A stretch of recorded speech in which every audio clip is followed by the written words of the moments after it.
பொதுவாக ஒரு ஒரு திருக்குறள் ஒன்று வழக்கமாக சொல்கிறது உண்டு, ரொம்ப நாளாக சொல்கிறது, நல்லவங்க கஷ்டப்பட்டுக்கிட்டே இருக்கிறாங்க, கெட்டவங்க நல்லா இருக்கிற மாதிரி தெரியுது, இதுக்கு காரணம் என்னன்னு ஒரு திருக்குறளில் ஒரு கேள்வி கேட்குறாங்க. கேட்டுட்டு அவர் சொல்கிறாரு, அவ்விய நெஞ்சத்தான் நாக்கமும் செவ்வியான் கேடும் நினைக்கப்படும் சொல்லிட்டு விடை சொல்லலை. அவர் விடை சொல்லலைன்னா என்னென்னா, நீ நினச்சி பாரு உனக்கு புரியும் அப்படின்ட்டு விட்டுறாரு.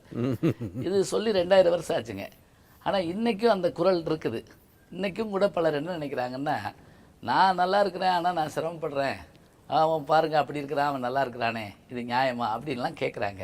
பொதுவாக நல்லவர்களுக்கு கஷ்டம் வர காரணம் என்னங்க? நீங்கள் நான் நல்லவனு எப்படி முடிவுக்கு வந்துட்டீங்க? 10 பேர் பார்த்து அவனு சரியில்லை, இவனு சரியில்லை, இவனு சரியில்லை, அவனு சரியில்லை, இவருக்கு எல்லாம் ஒப்பிட்டு பார்த்தா நானே நல்லவன் முடிவுக்கு வந்துட்டீங்க. எப்போ உலகத்தில் இருக்கிறவங்க எல்லாமே சரியில்லையோ நீங்கள் மட்டும் நல்லவங்களா, நீங்கள் கஷ்டப்பட்டே ஆகணும். நல்லவன் நினைக்கிறது நான் நல்லவன் நினைக்கக்கூடாது. 10 பேர் நான் நல்லவனு சொன்னால் நல்லாயிருக்கும். நானே நான் நல்லவன் நினச்சா கஷ்டம்தான் வரும் எனக்கு. இல்லை, இப்போ நாம் பிறர் செய்கிறது இல்லையா? இப்போ உதாரணமாக தீமை செய்யாமல் தீங்கு செய்யாமல் வாழ்கிறதுனால நான் நல்லவனாக இருக்கிறேன், ஆனாலும் கடவுள் என்னை சோதிக்கிறாரே அப்படின்னு சில நேரங்களில் ஒரு எண்ணம் உண்டாகுது. இதில் கடவுளுக்கு பங்கு கிடையாது. இது கஷ்டம் உருவாக்குறது நாம் தான். நமக்கு ஆனந்தம் வந்தாலும் துன்பம் வந்தாலும் நம்ம உள்ளத்திலே ஏற்படுற விஷயம் 2.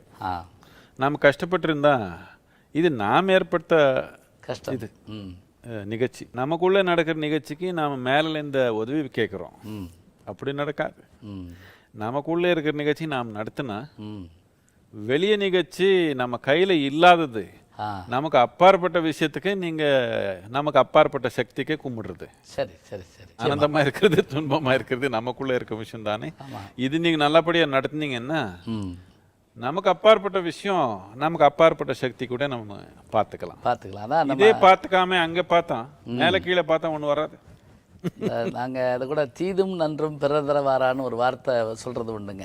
நன்மை தீமை பிறரால் வர்றதில்லை. இப்போ நீங்கள் சொன்ன வார்த்தை தான் அது. இந்த உலகத்தில் வெற்றி கிடைக்கணும்னா திறமை வேணும். ஆமாம். நான் நல்லவன் நினச்சி முட்டாளன வாழ்னா வராது. நீங்கள் இன்னொருத்தர் யாரோ கெட்டவனு நீங்கள் நினச்சிக்கலாம், ஆனால் புத்திசாலியாக வாழ்கிறான் அவனுக்கு நன்மை வருது. ஆமாங்க. திறமைக்கு தான் பலம். ஆனந்தமாக இருக்கிறது ஒரு திறமை தானே. ஆமாம் ஆமாம் ஆமாம்.